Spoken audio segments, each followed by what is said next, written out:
ओम नमः श्री परमहंसास्वादित चरण कमल चिन्मकरंदाय भक्तजन मानस निवासाय श्रीरामचंद्राय वागीशाय वदने लक्ष्मीर्यस्य च वक्षसि यस्यास्ते हृदये संवित्तं सिंहमहं भजे।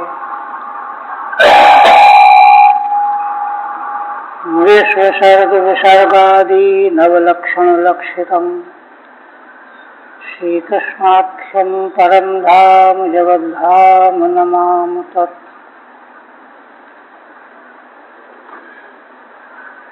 परम आदरणीय यति वृंद, भक्त वृंद एवं श्रोत्र वृंद, श्रीमद् भागवत के एकादश स्कंध के अंतर्गत श्री भगवान के द्वारा उद्धव जी को 10वें अध्याय से लेकर के परमार्थ का उपदेश किया जा रहा है।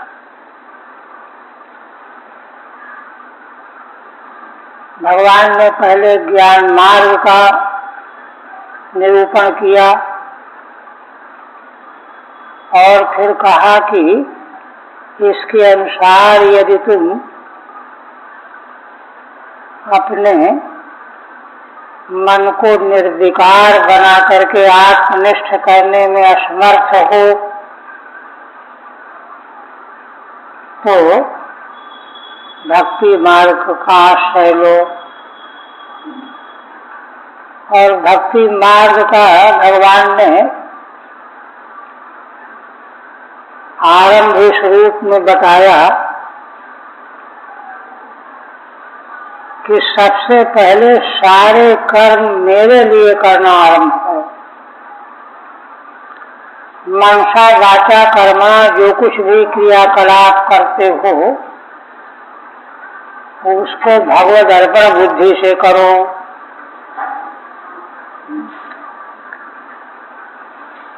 देखिए, भक्ति मार्ग का रहस्य थोड़ा सा यहाँ हृदयंगम करना चाहिए। वेदांत दर्शन की दृष्टि में संसार के समग्र जीव क्या चाहते हैं? आत्यंतिक दुख निवृत्ति पूर्वक निर्दय सुख चाहते।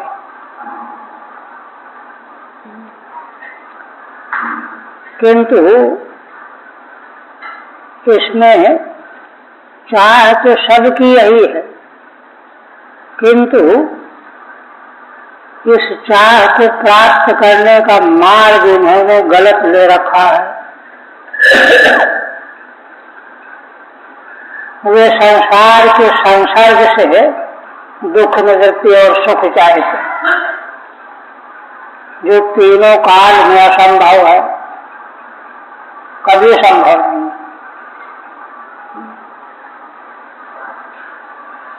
तो देखिए, क्योंकि असल में सुख तो भगवान का स्वरूप है, आत्मा का स्वरूप है। तो वह आनंद रूप जो सुख है वह भगवान को प्राप्त किए बिना कैसे मिल जाएगा?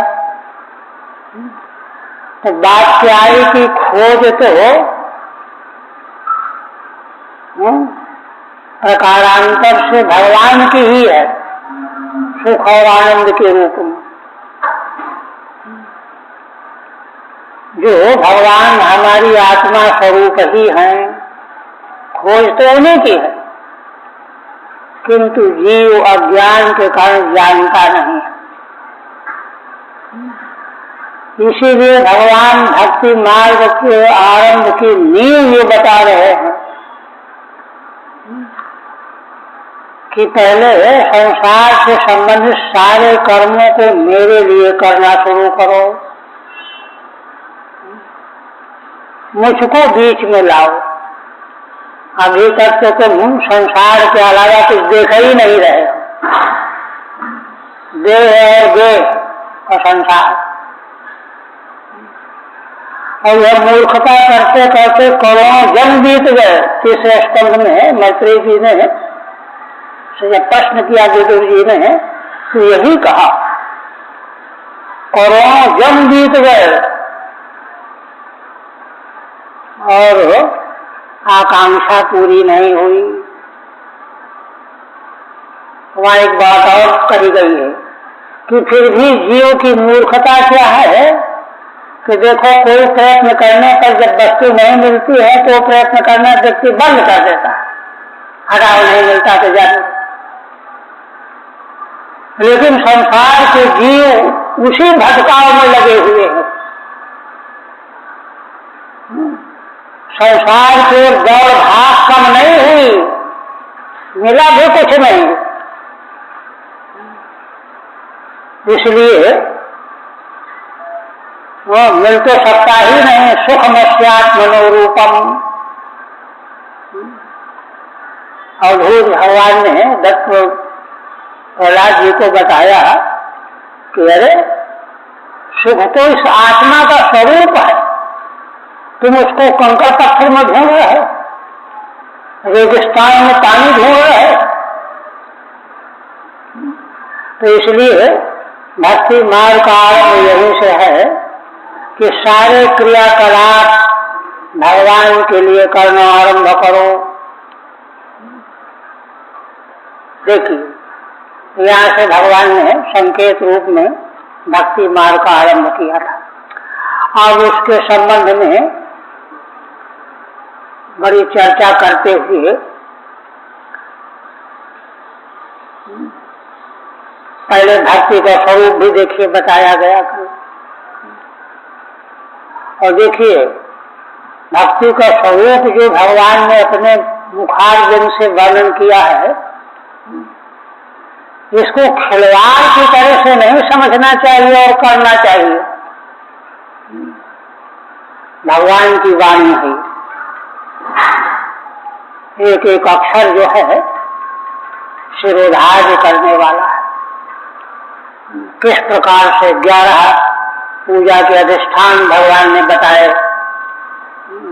किस किस तरह से पूजा करनी है। और सभी अधिष्ठानों में शंख चक्र गदा पद्मधारी भगवान का ध्यान करना है। और ये इतनी यथार्थ बात है, कोई ईमानदारी से लग जाए तो 2 महीने में ही उसको बहुत कुछ अनुभव में आ जाएगा, मालूम पड़ जाएगा। लेकिन व्यक्ति जैसे तैसे सुना हुआ है भी तो उसको इधर उधर कर रहा है, इसलिए उसका वांछित फल प्राप्त नहीं हो रहा। तो ऐसी स्थिति में भगवान उस मार्ग को और विशुद्ध रूप में कैसे मनुष्य प्राप्त करे उसका विस्तार से वर्णन करते हुए कहने लगे कि भाई सत्संग के द्वारा प्राप्त भक्ति योग।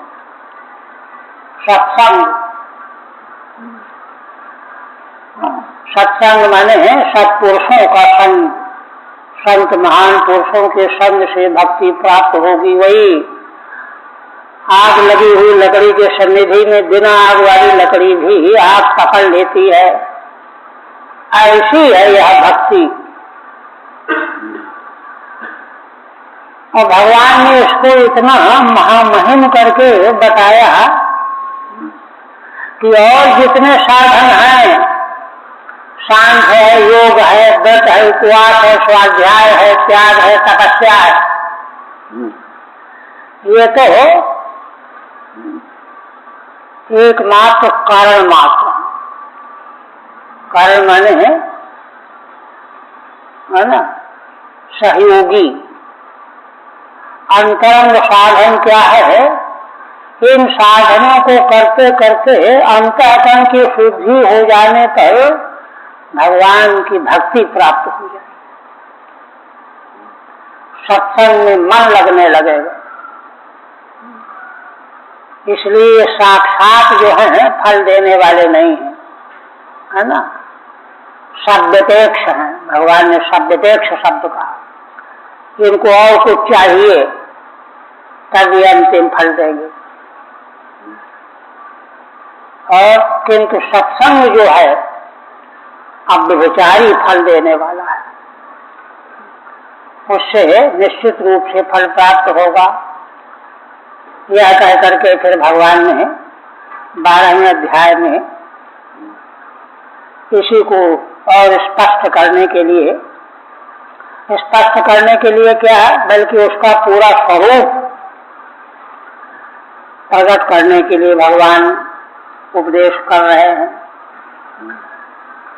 भगवान ने स्पष्ट शब्दों में कहा कि योग, शांत, धर्म, स्वाध्याय ये जो है मुझको रोक नहीं सकते। यथा वरुंधे सत्संग सर्वसंगा पहो ही माम। जिस प्रकार से सत्संग मुझको प्राप्त करा देता है, अवरोध करा देता है, रोक लेता है, महाराज ठहरिए, जल्दी मत जाइए। सत्संग क्यों, उसका विशेषण सर्वसंगा पहो ही माम, सब प्रकार के संगों का नाश करने वाला है। देखिए मूल में भी जो हमने बात रखी कि जीव चाहता तो परम आनंद जो भगवान का ही स्वरूप है, लेकिन गलत दिशा में भाग रहा है। और जिस संसार की दिशा में भाग रहा है उसमें इतना आसक्त हो गया है कि थोड़ा बहुत कोई मना करे या समझावे कि इधर नहीं इधर आओ तो वो सुनने वाला नहीं है। इतना आसक्त है संसार। संसार की वासना मुक्ति को उपनिषद भगवान श्री राम जी हनुमान जी को कहते हैं, वत्स हनुमान, ये करोड़ों जन्मों से इसका अभ्यास जीव को बना हुआ चला आ रहा है, इतनी जल्दी ये जाने वाला नहीं है। इसको छोड़ने का जब विपरीत अभ्यास लंबे समय तक किया जाएगा तब यह संसार का राग मिटेगा जाएगा। तो वह उपाय क्या है जिससे मिटेगा? सत्संग। सर्वसंगा पहोहा इमाम, यहाँ तक हुआ था। अब आगे भगवान कहते हैं, देखिए कोई ऐसा नहीं कि भगवान ने यूं ही कह दिया। कई लोग जो हैं बहुत बोलने वाले ऐसे भी होते हैं, कुछ कह दिया कुछ कह दिया, उसका कोई जड़ मूल है कि नहीं कुछ पता नहीं।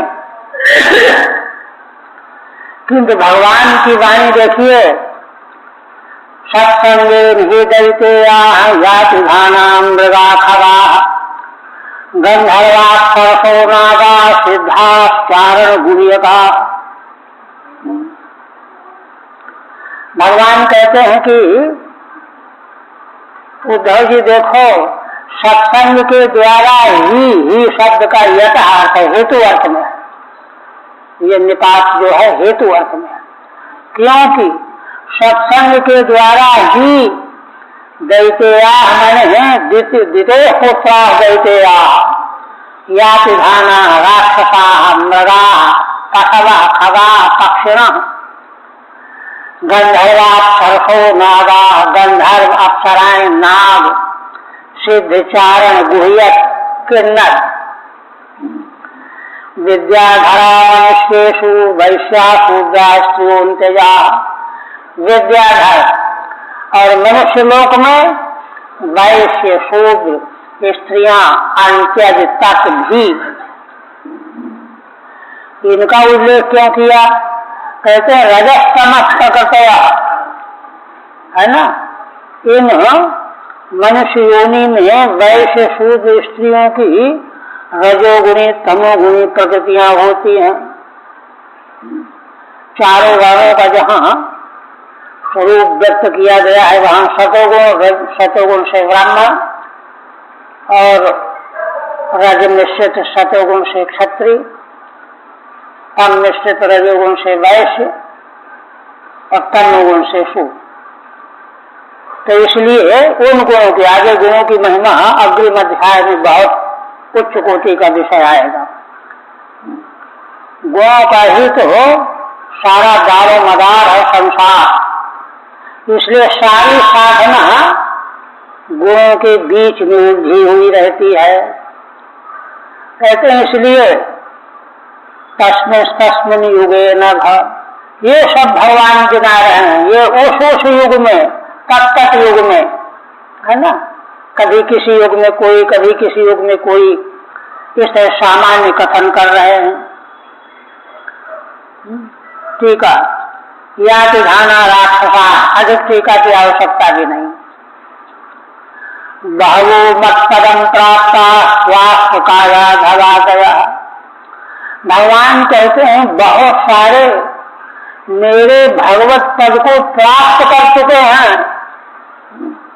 स्वास्थ्य माने त्वष्टा का पुत्र वृत्रासुर, कयाधु के पुत्र प्रहलाद जी आदि से, और भी बलि आदि को ले लिया। आज बलि का तो अलग नाम दे रहे हैं।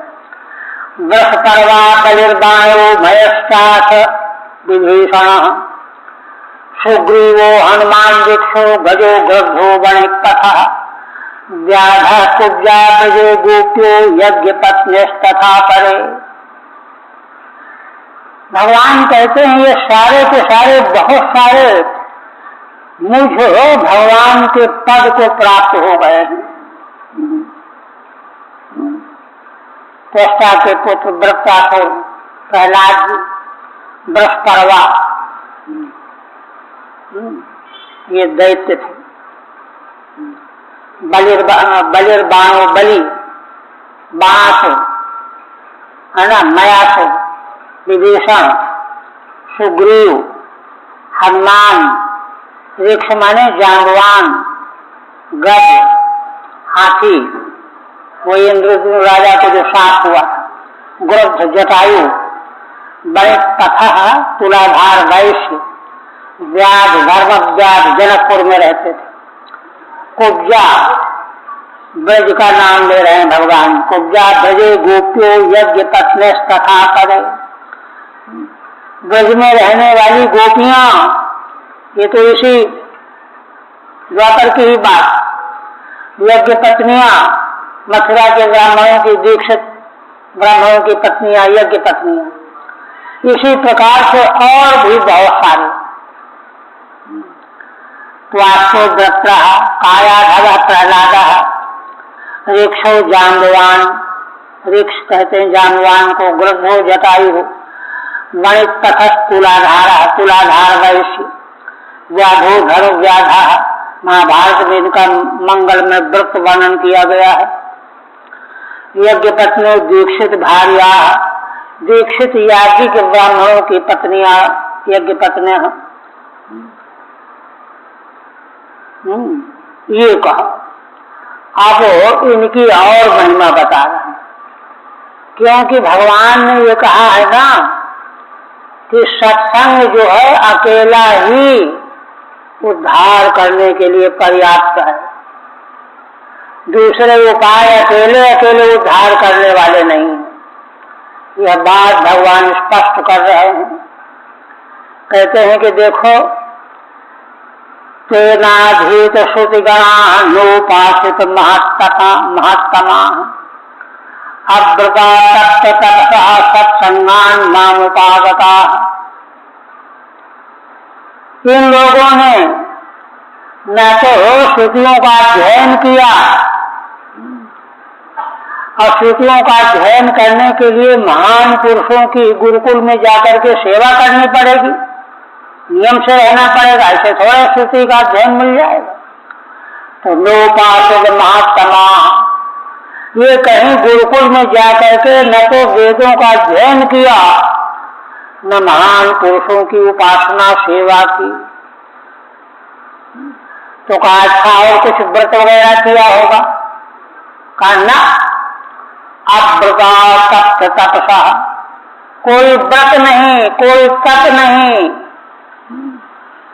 अतप्त तपसा, व्रतानुष्ठान नहीं, तप का कोई अनुष्ठान नहीं, केवल मां सत्संगान मामुपागता, सत्संग के द्वारा ही मुझको प्राप्त हो गए, मेरे पास आ गए।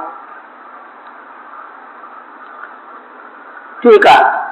तेषाम सत्संग विपरीत साधनांतरा भाव माह, इन अनेकों में सत्संग के अतिरिक्त और कोई साधन दूसरा था ही नहीं। तेईति ना अधीता श्रुतिगणा यही है ना।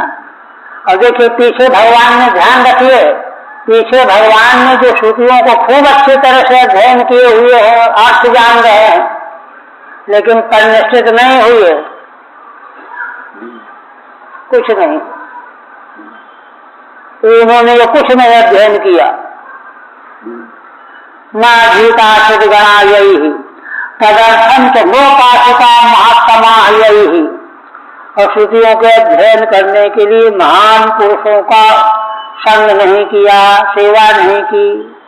ते तथा किंच अव्रता तत्व तपसा, कोई व्रत नहीं, कोई तपश्चर्या नहीं। न व्रतानि येषाम, जिन्होंने कोई व्रत भी नहीं किया, न तप्तानि तपांसि यैहि, और जिन्होंने तप भी नहीं किए, तेज तथा सत्संगादिति, किंतु सत्संग के द्वारा ही मेरे पास पहुंच गए, भगवान के पास पहुंच गए। सद्भि संगो नाम मयैव संग। देखिए श्रीधर स्वामी कहते हैं सत्संग क्या है। कहते हैं सत्संग का मतलब होता है भगवान के साथ संग, क्योंकि सत्संग जो है महान भगवान के भक्त जनों से ही तो करोगे, तो उनमें तो भगवान विराजमान रहते हैं, उनकी चेतना में, तो उनके पास सत्संग करने से भगवान का संग मिल जाता है। इसलिए सत्संग माने मेरा ही संग है ना। सत्संगो नाम मयैव संगः इत्यभिप्रेत्युक्तम्। क्योंकि देखिए भगवान ने सबसे पहला कदम, जो भी संसार में धर्म अर्थ काम के लिए कर्म करते हो, भगवान को अर्पण करो। जब यह बुद्धि में रात दिन बना रहेगा कि हम भगवान के लिए कर रहे हैं, चाहे धर्म कर रहे हैं, चाहे अर्थ कमा रहे हैं, चाहे आराम की वस्तु इकट्ठा कर रहे हैं, तो भगवान का ध्यान जब बना हुआ है तो भगवान का संग तो हो ही रहा। इतने से यही तो बात है कि संसार को छुड़ाने की औषधि बन गया। यद्वा दूसरी व्याख्या, स्वसंगस्यापि सत्संगत्वं विवक्षते। कहते हैं कि भगवान का विवक्षित एक अर्थ और भी है कि साक्षात भगवान का संग भी सत्संग ही है। गोपांगनाओं को कितनी भाग्यशाली है, इनको तो भगवान का सीधे संग मिला। महात्माओं के संग की क्या बात रही। इसलिए भगवान का साक्षात संग भी सत्संग ही है। सीधा कौन व्याख्या कर रहे हैं, स्वसंगस्यापि सत्संगत्वं विवक्षते। अब भगवान अपने को महामहिम बता करके अलग नहीं कर रहे हैं, सत्संग में अपने को भी ले रहे हैं। स्वस्यापि सत्वात्, क्योंकि भगवान भी तो सतरूप ही है। देखिए सत तो भगवान का वैदिक नाम है। सदैव सौम्यग्रासी देखने छांदोग्य में उद्दालक महर्षि श्वेत केतु को कहते हैं कि सौम्य, पहले यह सारा प्रपंच जो है सत ही था, सतरूप ही था, सत ही ब्रह्म है, वही भगवान है। इसलिए स्वस्यापि सत्वात्, भगवान स्वयं भी सतरूप ही तो है। यद्वा अथवा मदीय संगादित्यर्थ, अथवा तीसरा सबसे सरल अर्थ, अरे भाई मेरे संग से ही ये मुझको प्राप्त हो गए, अपने संग से। 3 तरह की व्याख्या की। आप देखिए 3 व्याख्या सत्संग की व्याख्या। जो संत महापुरुष रात दिन भगवान का चिंतन मनन में डूबे रहते हैं उनका संग सत्संग, और हम भले भगवान को पहचानते न हो, वे अवतार लेकर के आए हो, उनका दर्शन हो जाए, संग मिल जाए, वो भी सत्संग। व्याख्या करके आप कहते हैं केवलेन ही भावेन गोप्यो गावो मृगा मृगा ये ने मूढ़ नागा सिद्धा माई मामी रंजसा। भगवान देखिए कितने कारुणिक हैं, धीरे धीरे, है ना। क्या कहते हैं? केवलेन ही भावेन। देखो भाई जी, मेरे प्रति केवल भाव प्राप्त करके, भाव माने प्रीति, प्रेम भाव, गोप्यो गोपियां, गावः गायें, नगाः वृक्षाः मृगाः पशवः ये ने मूढ़धियो नागाः। और यही नहीं, जो मूढ़ बुद्धि वाले नाग, सरकादी काली नाग का भी है ना, नागा सिद्धा मामी रंजका, ये सब के सब सिद्ध हो करके आसानी से मुझको प्राप्त हो गए हैं। भगवत भाव की ये महिमा है।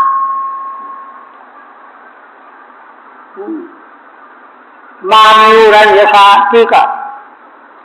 तत्र वृत्तादि नाम भवति नाम कथंचित साधनांतरम। श्रीधर स्वामी भाव दीपिका में कहते हैं कि देखो भाई, वृत्तासुर का भी नाम गिनाया है, त्वष्टा के पुत्र थे ना, तो उनमें साधनांतर कोई हो सकता है, क्योंकि वो तो त्वष्टा के द्वारा अभिचार अग्नि से प्रकट हुए थे ना, साधन के द्वारा। तो पिता की आराधना की शक्ति थी उनमें, ये बात थी, है ना। तो इसलिए उनमें कथनचित साधनांतर हो सकता है, किंतु गोपी प्रभृति नाम तो नान्य दस्तीत्या। गोपियों में, गोपांगनाओं में अन्य कोई साधन नहीं है, केवलेन, है ना, केवल भाव के। सत्संग लब्धेन केवलेन भावेन। सत्संग लब्ध केवल भाव के द्वारा। देखिए, सत्संग लब्ध केवल भाव के द्वारा का मतलब यह है, सत्संग की 3 व्याख्या की गई ना, तो भगवान का संग भी सत्संग ही है, एक बात। दूसरी बात यहाँ पर और है कि ब्रजवासी जितने भी थे वे वैदिक धर्म परंपरा का पूरी सतर्कता से पालन करने वाले थे। ये 10वें स्कंद में स्पष्ट हो गया है। विषयांतर हो जाएगा इन स्थलों को छेड़ने पर।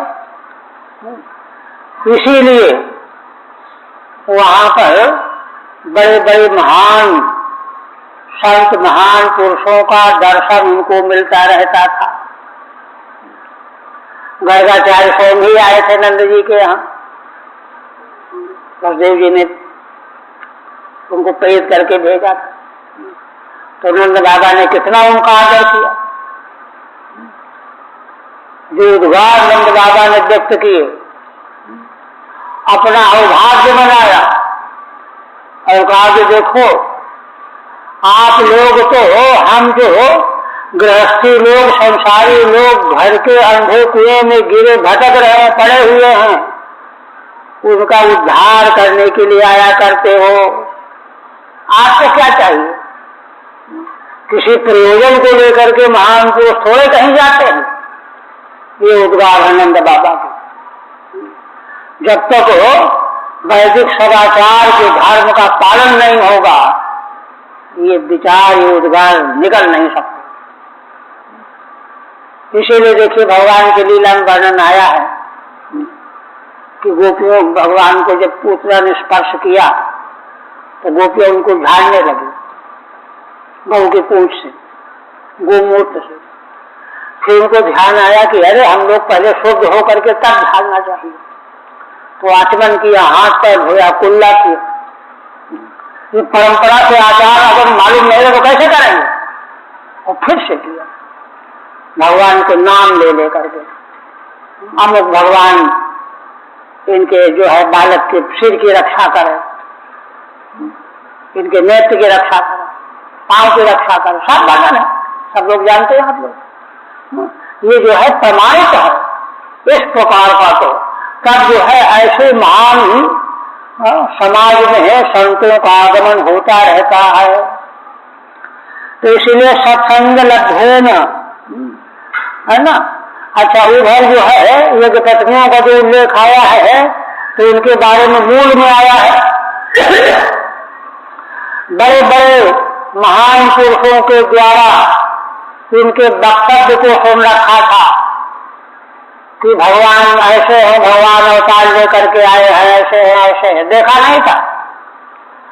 उसको सुन करके ही उनके मन में भगवान के प्रति प्रेम भाव बन गया। स्वयं भगवती रुक्मिणी देवी ने भगवान के प्रति उनका समर्पण कहाँ से आया, कैसे हुआ? श्रुत्वा गुणाम कारणम, उन्होंने तत्व में उल्लेख किया सुन करके।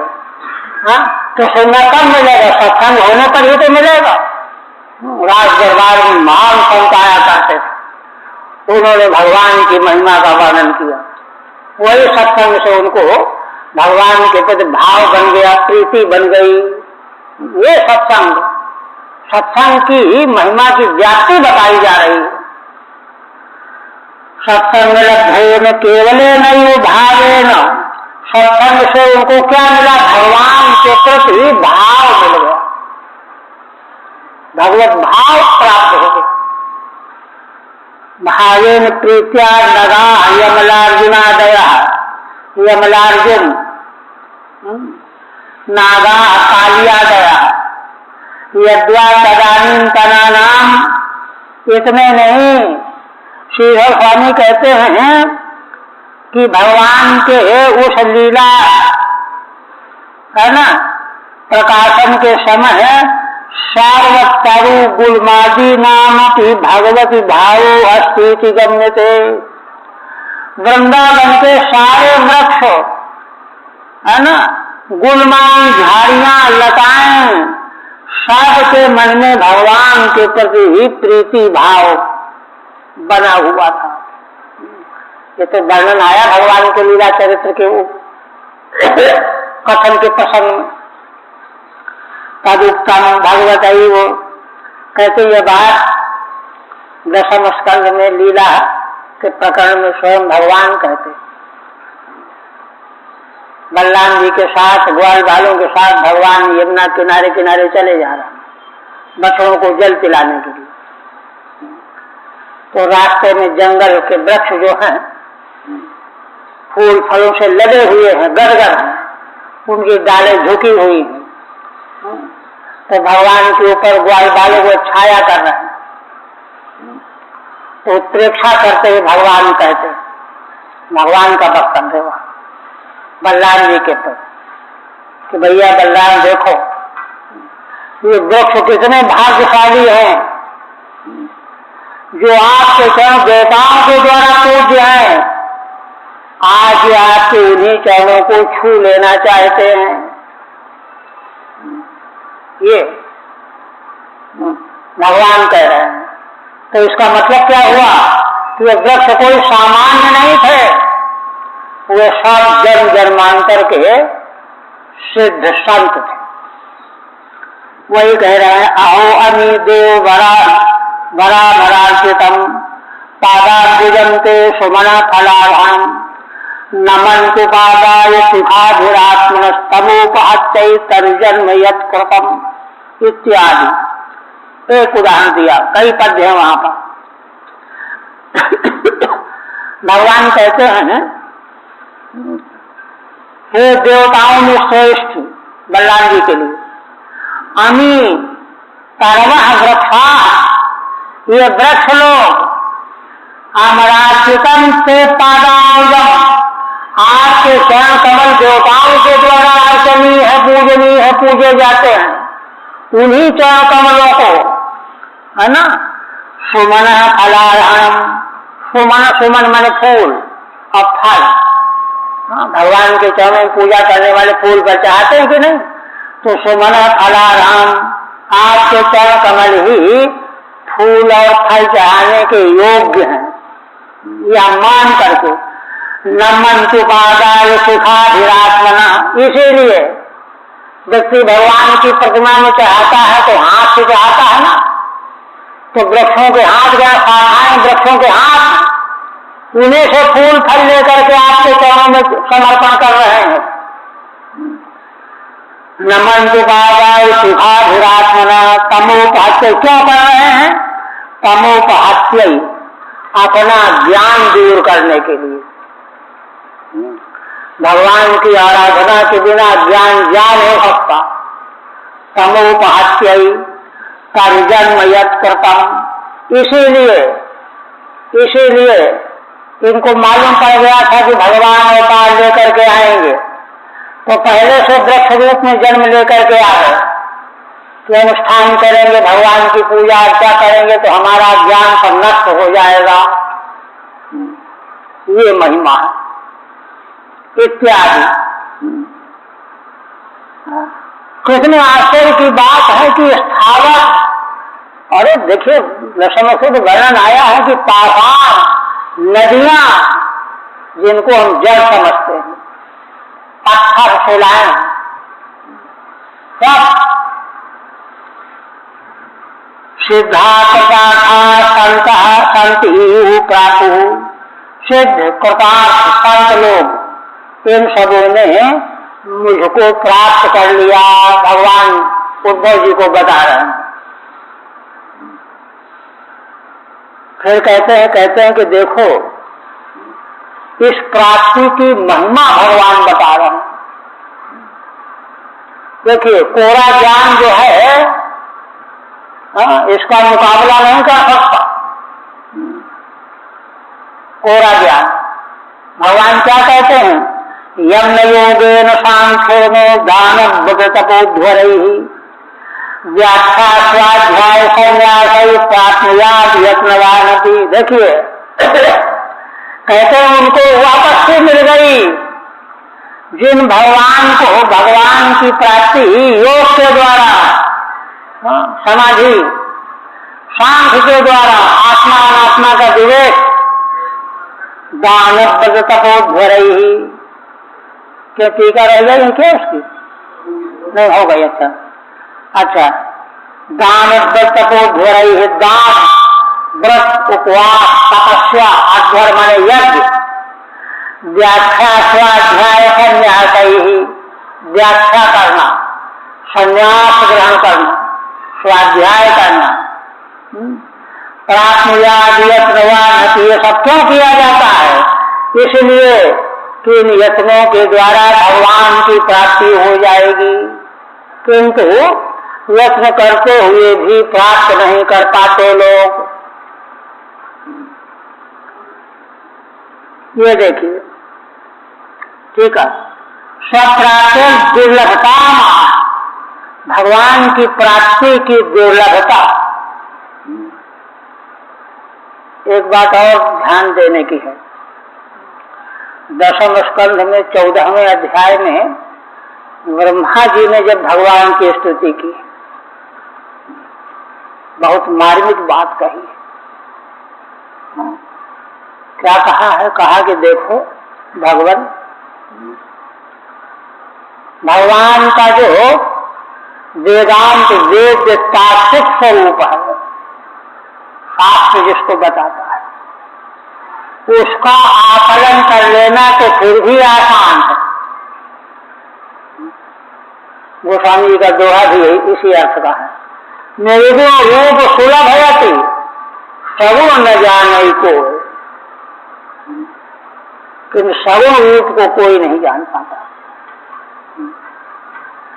सुगम गम नानाचर सूनि मुनि मन भ्रम हो, तो वहां ब्रह्मा जी के इस पद से ही गोस्वामी जी ने प्राप्त किया है दृष्टि।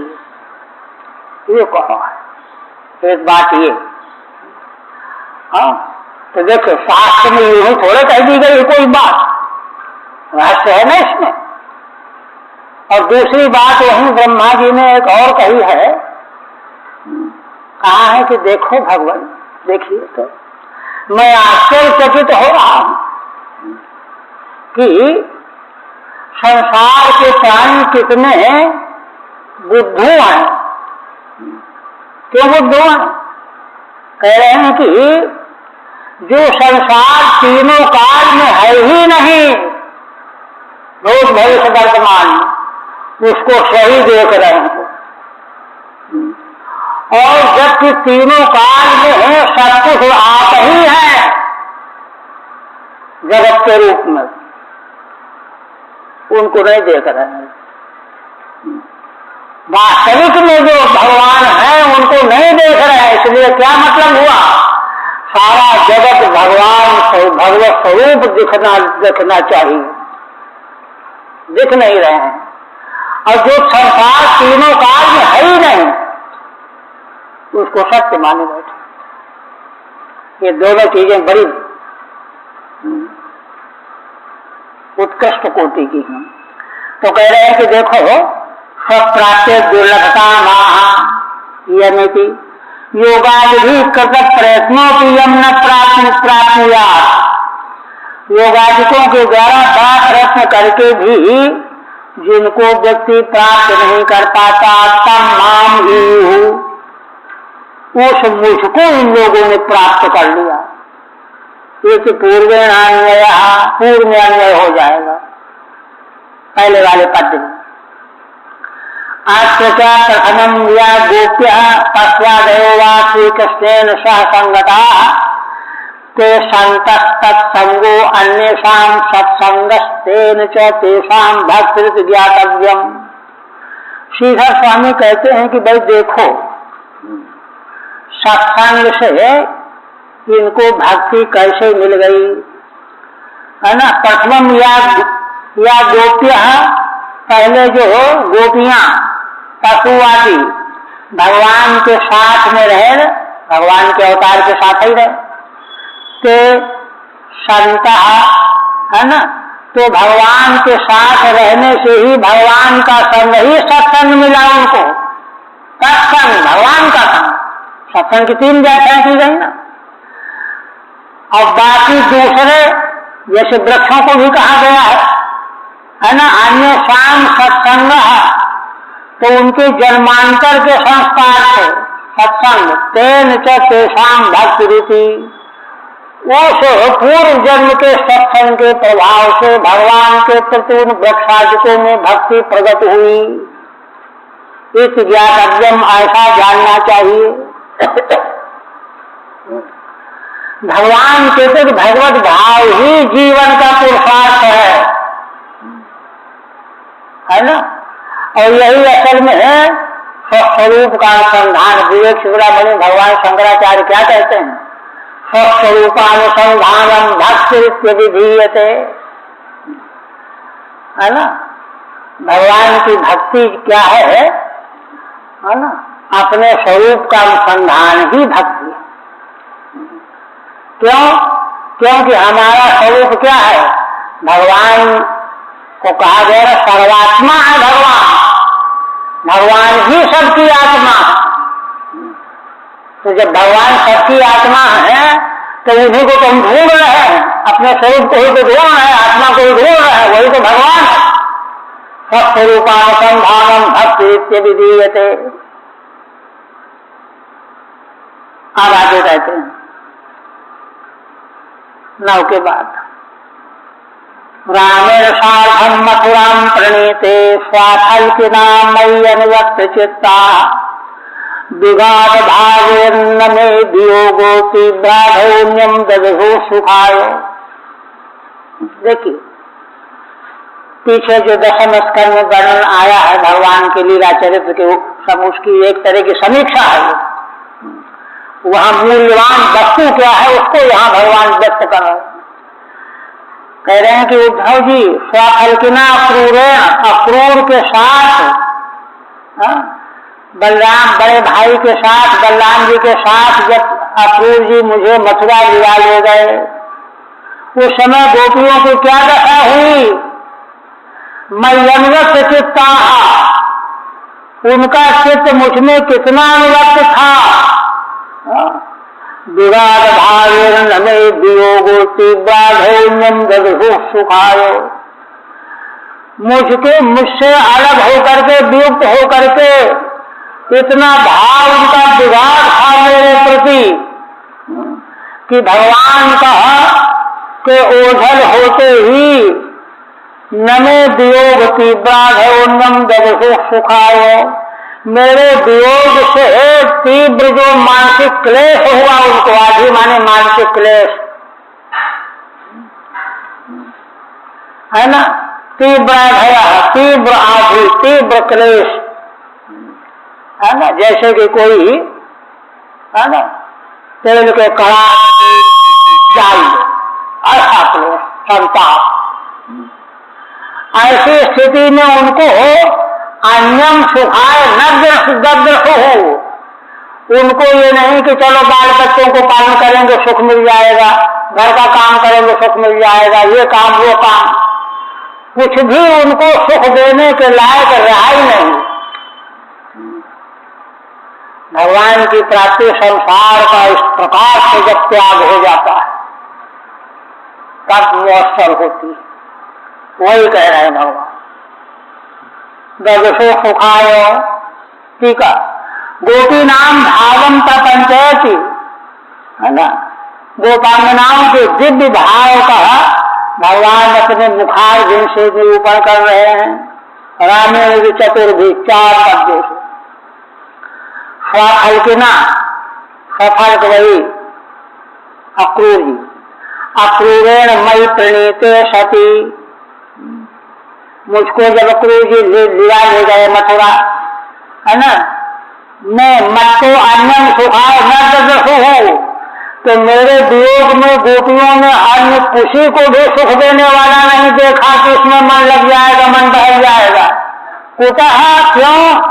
वियोगेन तीव्रो दोषः आधुर्यासांता, मेरे वियोग से उनकी आधी मानसिक पीड़ा दुर्सह हो गई। अत्र हेतु क्या है? मैं विगाढ़ेन अति विघ्नेन भावेन, भगवान के प्रति विगाढ़ अत्यंत भाव उनमें पैदा हो चुका था। प्रेमा भाव माने प्रेम, प्रेमा अनुरक्तान संसक्तान चित्तान यासांता, उनके चित्त पूरी तरह से भगवान में संसक्त हो चुके थे। एक क्षण भी भगवान से अलग वे रह नहीं सकती थी। फिर कहते हैं तीव्राधिक्यम विनक्ति,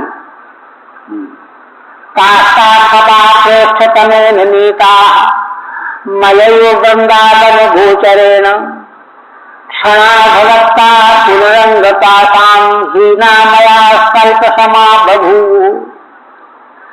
उद्धव जी देखो, मैं उनका परम प्रियतम प्रेष्ठतम हूँ, ऐसे मेरे साथ उन्होंने वृंदावन में है, मेरे साथ में है, उन तमाम रात्रियों को सपाह रात्रयः, उनको उन्होंने क्षणार्धवत्ता, आधे क्षण के समान उन रात की रात्रियों को उन्होंने व्यतीत कर दिया।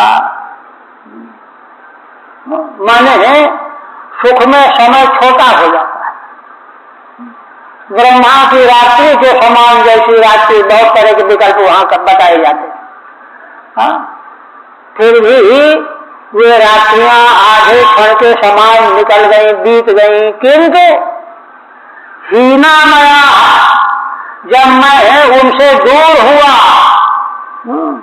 तो रात्रि तो जाने दो, एक एक रात्रि एक एक कल्प के समान मालूम पड़ने लगी। हीना मया कल्प समा बभू, कल्प के समान एक एक रात्रि हो गई। ये कह रहे हैं तीव्राधिक्यम जनकती, तीव्र आधिक्य क्या है उसको व्यक्त करते हैं भगवान। मया सहया एव क्षकारात्रया, मेरे साथ जिन रात्रियों को व्यतीत किया, क्षणाधवत नीता, आधे क्षण के समान चली गई रात्रियां। तायो पुनः मया हीना, वे गोपियां पुनः मुझसे हीन जब हो गई, तासाम कल्प समा बभू, तो उनके लिए वे रात्रियां एक एक कल्प के बराबर लंबी हो गई। अथम भूता है ना, तास्ता वाचा मगोचरा इत्यर्थ है ना, कह रहे हैं कि वाचा मगोचरा है ना, जिनको वाणी के द्वारा स्पष्ट कहा नहीं जा सकता, उन रात्रियों को। तानादिदं मयि अनुसंगबद्ध समात्मान मतस्तद तथेदम, यथा समाधौ मनोब्धितो ये नद्य प्रविष्टा इव नाम रूपे। देखिए अब भगवान जो है भगवत प्रेम की पराकाष्ठा का इस रूप में निरूपण कर रहे हैं, जो परम उपलब्धि बड़े बड़े ज्ञानियों को होती है, वही उपलब्धि होती है भगवत प्रेमी को, है ना। तानादिदं मयि अनुसंग बद्ध धिया, वे गोपियां मुझ में इतनी आसक्त थी, उनकी बुद्धि मुझ में पूरी तरह से डूबी हुई थी, इसलिए स्वम आत्मानम नाविदन, उनको अपने देह का होश नहीं रहा, देह कहाँ है। अतस्तथेदम, और यह संसार क्या है, हम कहाँ हैं, है ना। देश काल वस्तु देह का कोई उनको भान ही नहीं रहा। दृष्टांत दे रहे हैं, जैसे समाधि में मुनि लोग निर्विकल्प समाधि में स्थित होकर के, देखिए निर्विकल्प समाधि सविकल्प का अंतर क्या है, ध्याता ध्यान देश त्रिपुटी बनी रहेंगे सविकल्प समाधि, और तीनों का भान समाप्त हो जाने पर निर्विकल्प समाधि। ये निर्विकल्प समाधि लग गई गोपांगनाओं की। यथा समाधौ मनोभितोए, तीन दृष्टांत हैं। अभितोए समुद्र के जल में, जैसे नदियां अपने गंगा यमुना आदि नाम रूप को छोड़ करके विलीन हो गई, जैसे विलीन हो जाती हैं, ऐसे ही मुनियों की निर्विकल्प समाधि के समान उनको कोई होश नहीं रहा। यही तो परम पुरुषार्थ, इससे बढ़कर के प्राप्ति और क्या रह गई है। तत्व साक्षात्कार में भी यही तो प्राप्ति होती है, और क्या होता है। ठीक है। किंच एवं तीव्रता मोह मिश्रण समाधि प्राप्ता, कहते हैं कि इस प्रकार से तीव्र आदि के कारण, है ना, मोह मिश्रण, मोह के कारण, मोह के बहाने कह लीजिए, समाधि लग गई उनकी, है ना। और ज्ञान मार्गियों की समाधि में बार बार विघ्न आता है, बार बार विघ्न क्या आता है, संसार फिर स्मरण हो जाता है। तो इनको संसार स्मरण हो ही नहीं रहा। समाधि प्राप्ता इत्यादि मय्यन संगेन आसक्त्या बद्धा ध्येयाधिष्ठा, मेरे प्रति अनुसंग आसक्ति के कारण जिनकी बुद्धि बंधी हुई है, गांठ लग गई है, स्वम आत्मानम स्वदेहम, अपने देह को, अदह दूरस्थम इदम सन्निहितम, ये दूर है, ये पास है, ये मकान है, ये दुकान है ना। इदम दूरस्थम सन्निहितम, सन्निहितम च न विदम, कुछ उनको होश नहीं रहा, जान ही नहीं पाई। यह दुआ अथवा दूसरी व्याख्या करते हैं। स्व माने जो अपने स्व के चार अर्थ होते हैं, तो स्व के स्वी भी अर्थ होता है। पति पुत्र घर परिवार के लोग अपने होते हैं, तो स्व माने पति पुत्र आदिकम ममता पदम, जिनको भी ममता होती है, पति के पुत्र की ममता होती है। आत्मानम अहंकारास्पदम, और आत्मा माने अहंकार, मैं ये हूं। इदम माने जगत देह, अधः माने परम लोकम, इदम इमम लोकम तो परलोक, अधः माने परलोक, और इमम लोकम के ना विरण्यति माने लोक परलोक देश सगे संबंधी कुछ किसी का भी उनको ज्ञान न रहा। यथा मुनय समाधौ नाम रूपे न विदुस्तद्वत्, जैसे मुनि लोग समाधि में नाम रूप छोड़ देते हैं, कुछ नहीं रहता।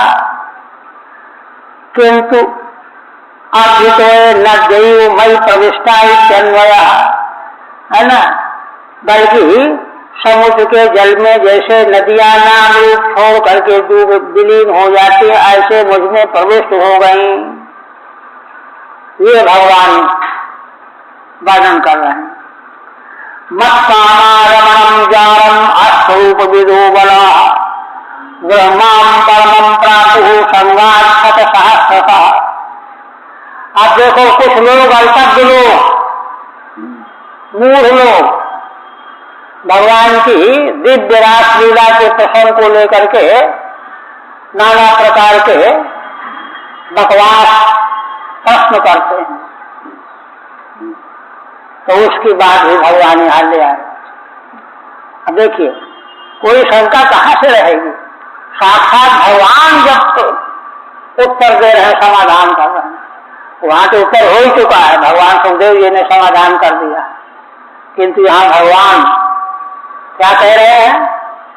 कह रहे हैं कि देखो उद्धव जी, मत कामारमणं जारम अस्थरूप विदो बला, है ना, बहुत सारी गोपियां, है ना, मेरे ब्रह्म स्वरूप को नहीं जानने वाली थी। मत स्वरूप अविदा, मेरे स्वरूप को नहीं जानती थी।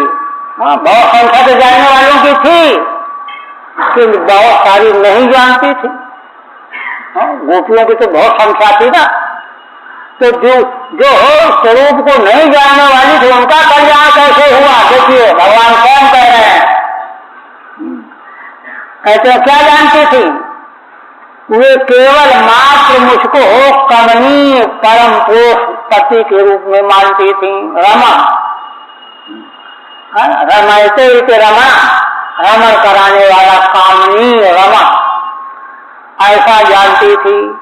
और ऐसा जो विवाह तो हुआ नहीं था, तो जात बिना विवाह जारम, है ना। देखिए जब ये भावना है चाहने वाले की, तो जो है वही स्वरूप तो कहना ही पड़ेगा। भगवान स्वयं कह रहे हैं, क्यों ऐसा क्यों? क्योंकि मेरे स्वरूप को नहीं जानती थी, किंतु उनको मिला क्या? ब्रह्मां परमं प्रातुः, फिर भी उन्होंने भी मुझ पर ब्रह्म को प्राप्त कर लिया। कैसे प्राप्त कर लिया? संगात् मेरा संग करके, या दूसरे जो और जो जानने वाली थी उनका संग करके, अब साथ में थी ना, है ना। और कोई एक दो की बात नहीं है, सैकड़ों हजारों की संख्या में इन लोगों ने मुझको प्राप्त कर लिया। इसलिए भगवान के भजन के लिए कोई ये सोचे कि अरे बहुत लोग भजन करेंगे तो भगवान किसको किसको करेंगे, तो भगवान के यहाँ कोई न्यूनता नहीं है कि लाखों करोड़ों करेंगे तो भगवान सबका हित कल्याण कैसे कर देंगे। सतसहस्रशः, ठीक है। एवं का अबला केवलम मत कामाः अस्थरूप विदः, उनमें से कुछ अबलाएं केवल मेरी प्राप्ति की कामना वाली थी, क्योंकि मेरे परमेश्वरी स्वरूप को नहीं जानने वाली थी।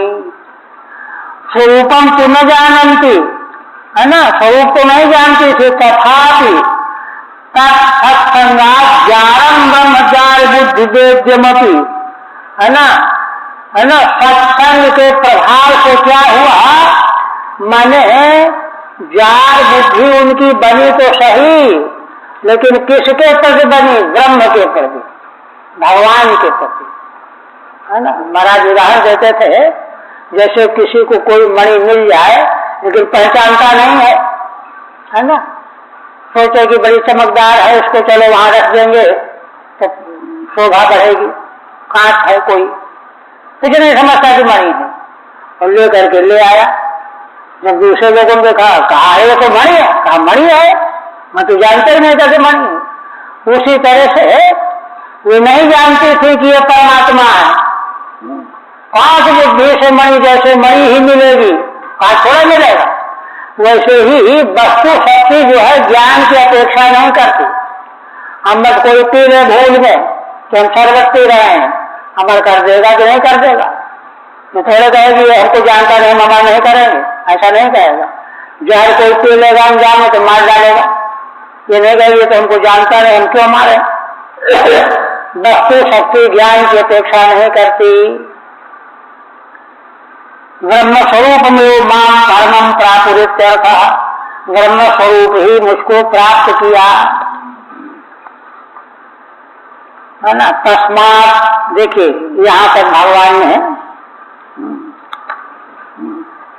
भगवत भाव का सर्वोच्च स्वरूप, यहां तक जब तक हमारी भक्ति न पहुंच जाए तब तक पीछे पैर नहीं हटाना चाहिए। ये और भगवान तो इतने अनुग्रही हैं कि कोई संकल्प लेकर के लग जाए तो एक ज्यादा दिन लगते भी नहीं। हाँ, क्षण में एक घटना सुनाते हैं ना कि एक संत तो उन्होंने पूछा, नारद जा रहे थे भगवान विष्णु के पास, तपस्या बैठे थे, कहा भगवान से हमारी एक बात पूछ करके आना कि हमको कब दर्शन देंगे। अच्छा, दूसरे ने भी पूछा तो गए, भगवान से भेंट हुई तो पूछा कि जो है ऐसा ऐसा पूछा भगवान, तो कहा कि देखो पहले वाले ने जो पूछा है तो उसकी जिस पेड़ के नीचे तपस्या कर रहा है, जितने पत्ते इतने वर्ष बीत जाने के बाद दर्शन होगा, और दूसरे वाले ने जो पूछा है तो जितने उस वृक्ष के नीचे है तो उतने कल बीत जाएंगे तब मैं दर्शन दूंगा। महाराज जी लौट के आए थे, उनको तो याद थी गौरव। महाराज पूछा था हमारा भगवान से, तो देखिए जिसको ये बताया कि अरे जितने पत्ते इतने वर्ष के बाद भगवान का दर्शन होगा, अच्छा इतने, तब तो हमारे बस का नहीं, छोड़ बैठा। और दूसरा वो भी दौड़ के आया कि हमारे लिए क्या कहा, आज भाई तुम्हारे वृक्ष में जितने जितने पर उतने कल्प के बाद तो वो डमरू बजाने लगा। अच्छा, इतने कल्प जीतने के बाद भगवान मुझको दर्शन देंगे? नाचने लगा प्रसन्न होकर के। नाचते नाचते भगवान स्वयं प्रकट हो गए, तुरंत प्रकट हो गए। ये घटना सुनाते हैं तो ये है, इसलिए कहते हैं तस्मात् समुद्धवोत्सृज्यो चोदनाम प्रतिचोदनाम प्रदत्तम च विवर्तम च श्रोतव्यम श्रोतमेव च। देखिए उद्धव जी महाराज तो ज्ञान मार्ग के भी पात्र अधिकारी हैं और भक्ति मार्ग के तो परम अधिकारी पात्र हैं ही। इसलिए भगवान जगत गुरु उनको, है ना, आदेश के स्वर में कहते हैं कि इसलिए हे उद्धव जी तुम देखो, चोदनाम प्रतिचोदनाम माने श्रुति स्मृति विधि निषेध, वेदाज्ञा स्मृति की आज्ञा, इनको छोड़ो, बहुत दिन कर लिया, है ना। प्रवृत्तम च निवृत्तम च, प्रवृत्ति मार्ग क्या है, निवृत्ति मार्ग क्या है, प्रवृत्ति मार्ग में बस चलें कि निवृत्ति मार्ग में चलें, है ना, इनको भी छोड़ो। श्रोतव्यम श्रोतमेव च, अभी मुझको और ये सुनना है, अभी ये सुन चुका हूं, ये सुनना है, इसको भी छोड़ो। प्रवृत्ति निवृत्ति श्रोतव्य श्रोत है ना, विधि निषेध है, इन सबों को छोड़ो। ठीक है, यस्मात् एवं भूतो मद भजन प्रभाव, भगवान के भजन का प्रभाव, प्रीति का प्रभाव ऐसा है। तस्मात्म चोदनाम श्रुतिम पदचोदनाम स्मृतिम च, है ना, श्रुति स्मृति अथवा विधि और निषेध, यद्वा विधिम च निषेधम च उत्सृज्य त्यक्त्वा माम शरणम याहि। साध्य सुगुणों को हटाओ, अलग करो, मेरी शरण में आ जाओ। मामेकमेव शरणम आत्मानं सर्वदेहिनां याय सर्वात् भावेन मया क्या हेतुतो भयः। देखिए भगवान और क्या कहते हैं, देखो यहाँ भगवान है ना अपने प्रति शरणागति को है ना विशुद्ध रूप में प्रस्तुत करते हैं। माम एकमेव शरणम, मुझ परमात्मा के अकेले मुझ मेरी शरण में आ जाओ अनन्य भाव से, है ना, अनन्य आस्यन्ते तो माम, एकमेव शरणम, है ना। और कहते हैं कि देखो तुम मुझको जानते हो कि मैं कौन हूँ जो तुमको शरण में बुला रहा हूँ। सर्वदेहिनाम आत्मानम, मैं ही सारी देहधारियों का आत्मा हूँ। सर्वदेहिनाम आत्मानम, शरण में आ जाओ। याय सर्वात् भावेन, और देखो सर्वात् भावेन का मतलब ये है कि भगवान की शरण में ऐसे आया जाता है पूरी तरह से, मनसा वाचा कर्मणा, छल कपट नहीं, दंभ नहीं, पाखंड नहीं, है ना। याय सर्वात् भावेन मया क्या हेतुतो भयः। उससे क्या होगा तुम पूछना चाहोगे, तो मेरे साथ आ जाने पर तुम अकुतो भय हो जाओगे, निर्भय हो जाओगे, कहीं से कोई भी भय तुमको नहीं रह जाएगा। ठीक है, मयैवा कुतो भयः स्यात्, मेरे साथ भगवान जैसे निर्भय है, अकुतो भय है, बस उनके साथ हो लो, तुम भी अकुतो भय हो जाओगे। माने अंतिम उपलब्धि, अंतिम प्राप्ति। इसके पूर्व जो है सारा का सारा साधना का मार्ग ही था। साधना के मार्ग का अंतिम फल जो है यह होता है कि सर्वात्मा भगवान में विलीन हो जाना। यह जब भगवान ने आदेश के रूप में कहा तो उद्धव जी एक प्रश्न करने लगे। अब प्रश्न और प्रश्न का उत्तर जो है, प्रश्न सुन लीजिए, उत्तर तो अग्रिम दिन होगा। प्रश्न क्या है, उद्धव जी कहने लगे, अब देखो भगवान के समक्ष भी कोई प्रश्न क्यों रहने दिया जाए, कहाँ उसका समाधान मिलेगा। तो क्या कहते हैं, संशय असंगतो वाचम तव योगेश्वरेश्वर। हे भगवान, आप योगेश्वरों के भी ईश्वर हो, नियामक हो, सर्वतम स्वतंत्र सर्वज्ञ सर्वशक्तिमान हो, किंतु मैं क्या करूं, है ना। आपकी बातों में सुन रहा हूं बड़े ध्यान से, रोम रोम से तन्मय होकर के, अब मुझको संशय हो गया। ना निवर्तक आत्मस्था, मेरे भीतर आके बैठा तो पहले मैंने उसको हटाना चाहा, लेकिन वो संशय गए ही नहीं, आत्मा में ठूस को बैठा हुआ है। कहता मैं नहीं जाऊंगा। ना निवर्तक आत्मस्था ये न भावनति मे मना। अब उसके कारण वह प्रश्न मेरे भीतर से निकल नहीं रहा है, संशय निकल नहीं रहा है, इससे मेरा मन भ्रमित हो रहा है, आप कृपा करके मेरा संशय दूर कर दीजिए। अब देखिए, उद्धव जी ने है ना अपने संशय को खोल के बताया नहीं। देखिए रहस्य देखिए क्या है ना, नहीं बताया। क्यों नहीं बताया है? कहते भगवान जब सर्वात्मा है और संशय मेरी आत्मा में बैठा हुआ है तो उनको बताना क्या, वो तो जान ही जाएंगे, फिर क्या बताना है? बाहर का व्यक्ति उसको बताना, इसलिए बताया नहीं। आत्मा में बैठा हुआ संशय है तो भगवान को सर्वज्ञ है, सब जानते ही हैं।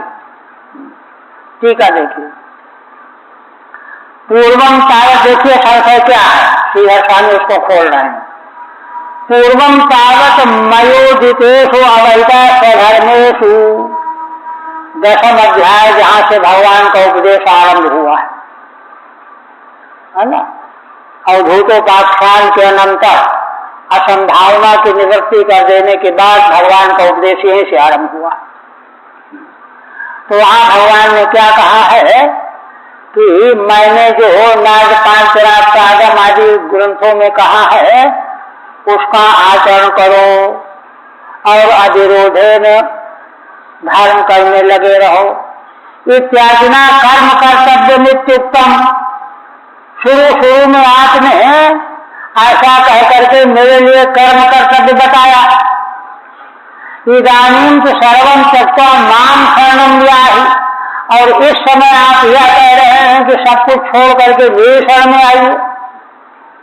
इत्युच्यते तत्र किमात्मनः कर्तृत्वाद्यस्ति।